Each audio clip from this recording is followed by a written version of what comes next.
What's up, baby? Your boy Flex. You heard me. Flex, the untouchable, phenomenal, everything else in between. Lafayette, Louisiana, baby. Been rocking, doing it. An extensive background in radio, marketing, advertisement, sales, script writing, event and talent promotions.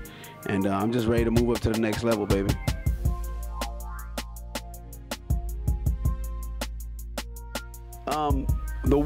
The What's Next for Flex campaign is on and in effect. And in this perspective, in the campaign, the biggest role I took yet in the campaign is to go on a search for Diddy. A little bit about about the What's Next for Flex campaign. The thing about me, as I just said, I do a lot of different things, and everyone would always wonder, you know, what's next? What you got going on? What's coming up? You know what I'm saying? What event? What party? What person you bringing out? What are you doing? And so that's where the What's Next for Flex idea came from, and then we moved on the campaign now to follow Diddy. And that's where the What's Next for Flex campaign came from. And now we're in the search for Diddy. Why I'm searching for Diddy, that's a question a lot of people have been asking, you know. I don't know if they're asking in the sense of why I'm even doing this, or of all people, why Diddy. So I'll answer both. First, why I'm doing this, because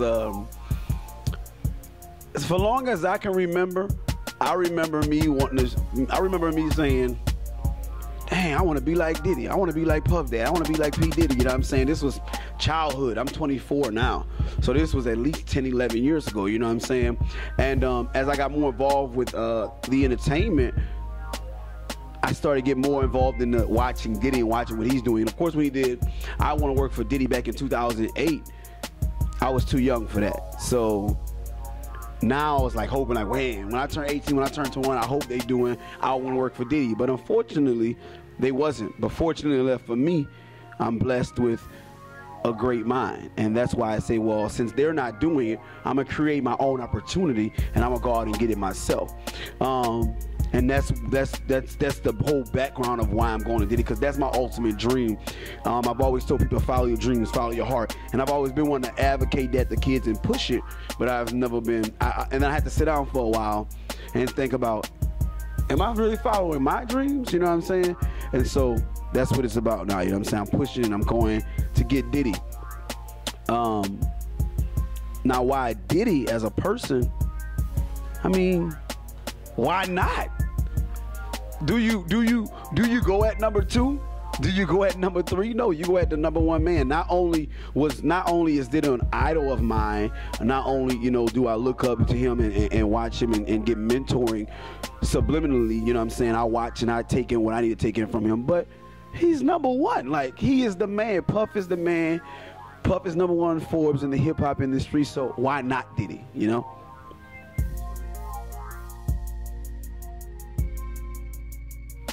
You know what? I'm going to go ahead and put something out straight up right now that I've never really expressed publicly. I've only expressed in-house and back office talk. I did say I'm going to give exclusives out on this interview. So shout out to TRENDSETTA Entertainment, TRENDSETTA Television, Sneaker House. They're all sponsors. Who That Kitchen, sponsors of this interview. But it's not the end game, just like Edwin Barnes and Thomas Edison, is to become a business partner of Diddy. You know what I'm saying? What happened was, if I may, the idea in January, February of 2015 this year was to say, you know what, I'm gonna go out and I'm gonna get Diddy. First, the original plan was to show up at Bad Boy, to show up at Coleman Enterprises, you know, and just wait for Diddy every day. But then it got crazy, because it's like, wait, where will Diddy actually be? Who knows where Diddy is at? You know what I'm saying? You never know where Diddy at. So I said, I have to be, you know, my team said, you know, we got to be smarter and we got to plan better. And that's what we did. So I found what Diddy was paying attention to, where Diddy Baby was. And Diddy Baby was Revolt. So what I did was, I dropped Diddy for a second. I did my homework, my research on Revolt. And I went to attack Revolt. I went at Revolt's throat.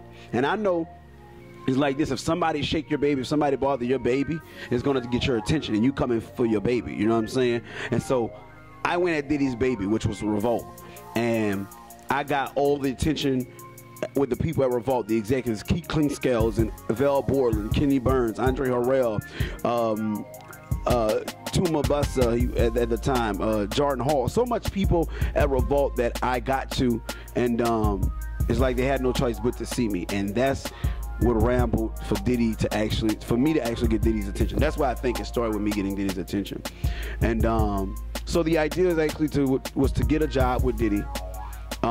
And work my way up to ultimately becoming business partners, because there's so much more I have to offer to the world, to Combs Enterprises, to Diddy, you know that. So that's pretty much the end game, to pretty much be where he and Andre Harrell is today. You know, Andre Harrell brought him in the game, gave him the ropes, mentored him, and now they're partners and they're working on all ventures together. So that's kind of what's the end game.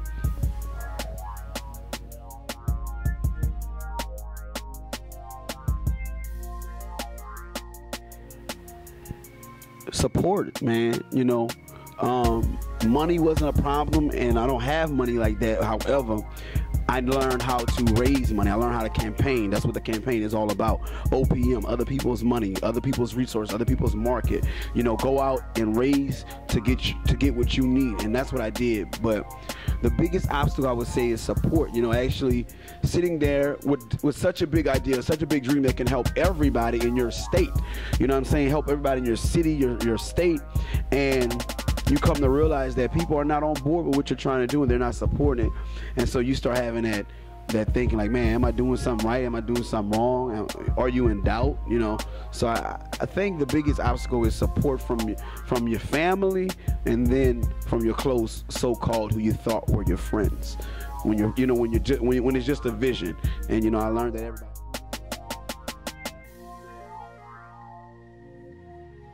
When I made it up in my mind that I was going to follow that dream and chase Diddy, and I prayed about it, and God sent me signs after signs after signs, the universe sent me signs after signs after signs, I knew giving up was not an option. You know, people, you know, it was crazy because I lost friends that way, you know. I distanced myself from family members because they were like, give up, get it. And I couldn't give up. It's no such thing as giving up, because I felt like I'm gonna do this or I'm gonna die trying. Giving up is when I die. Like, I'm gonna quit when I die. Like, what do I have to lose? You know what I'm saying? I done had too much signs that came my way from God and from the universe, and it was like, you know what? It was no giving up. Now, did I have doubt? As a human, of course, doubt came. You know, I would go to sleep pumped up, because every day I would manifest. I would go to sleep watching interviews from Diddy. I would go to sleep reading, researching as much as I can.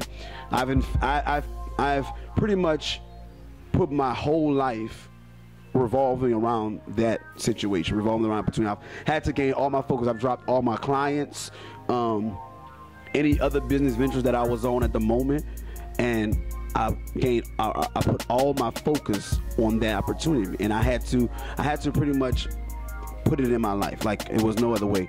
So doubt came. You wake up in the morning, you think, am I really trying to do this? Like, will this shit really work? You know what I'm saying? Will I really get to Diddy? Will I really work with Diddy? Doubt overcame me at times, but the option of giving up never did. And what I did, and maybe this will be a follow-up question, but what I did when I was in doubt, you go back and manifest. You go pray about it. You know what I'm saying? Ask God for signs to let you know that you're on the right track. And I guarantee you, every time I went and prayed, when I had doubt, I went and prayed, and there was always another sign. Always another sign. You know, you go do something that keeps you pumping. And whenever you're in doubt, and that's pretty much what I did.